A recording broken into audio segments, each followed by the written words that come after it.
Welcome back to the Budget Gamer channel, where we bring you critical and in-depth reviews of just about every indie game we can get our hands on, and today we're going to be taking a look at KUUKIYOMI-san for the Nintendo Switch. And for those of us who don't habla Japanese, that is Consider-It 3 for the Nintendo Switch.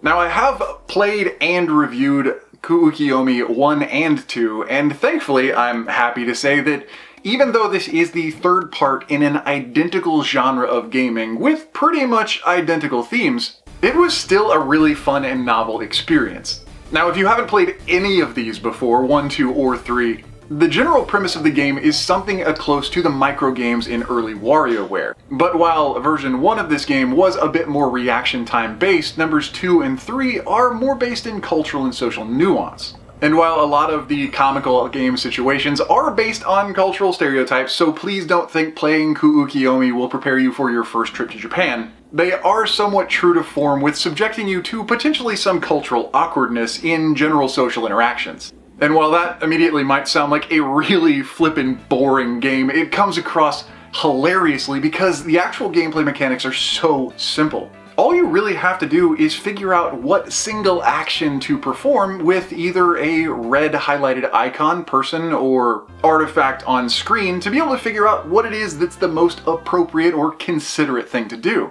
And of course, in certain situations, the most considerate thing to do is nothing at all. And so whether that is getting out of the way of a couple trying to walk together on the sidewalk, or at least offering to pay for dinner, you'll have 100 completely different situations in which to figure out what single action might be the most considerate. And I'm sorry, fellow Americans, I know this isn't your strong suit, so good luck getting above vaguely considerate. But before you flame me, because that is a joke, there is a bit of truth to it, because a lot of these gaming situations, if not every single one of them, is based in Southeast Asian culture. So even if you are legitimately trying to be considerate, the situation might not be as conducive to knowing exactly what to do in the moment. Which is possibly why Consider-It 3 is my favorite version of the game, because beating the game allows you to unlock an inconsiderate mode, where your sole objective is to do the most obtuse thing you can imagine. And yes, given how ridiculous the scenarios are, I'm sure you can imagine just how much of a riot that is to play, especially because, as with all of the other games, there is a 2-player mode.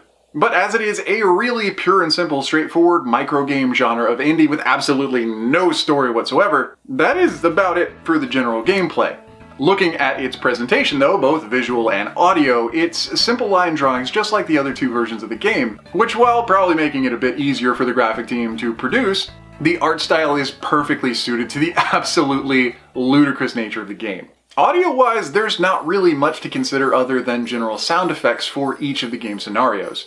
And whether that's as simple as the sound for a laser beam from an anime character or an explosion, or the simple click of a button that's pressed, while the audio effects package may be demure, it's also really perfectly suited to the style of gameplay. There's no distractions. And having a silent backdrop almost puts a little bit of pressure on you as a player to try and make a choice as quickly as you can.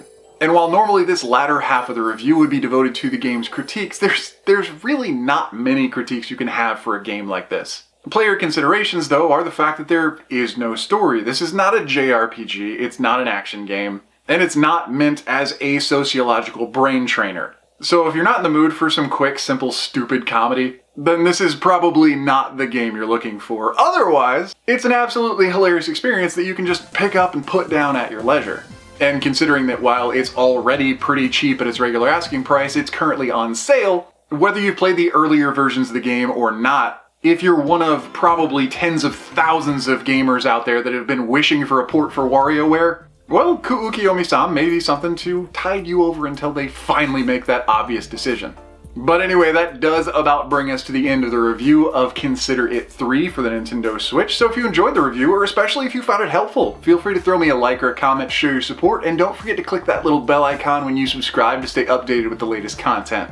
Because as you can see, there are literally thousands of indie games out there, and new and unique ones are coming out every single day. And so whether it's an easy hard pass or an absolutely unforgettable gem, chances are, if it's on the Switch, you're gonna find out about it right here. But anyway, this has been the Budget Gamers. As always, thanks for watching.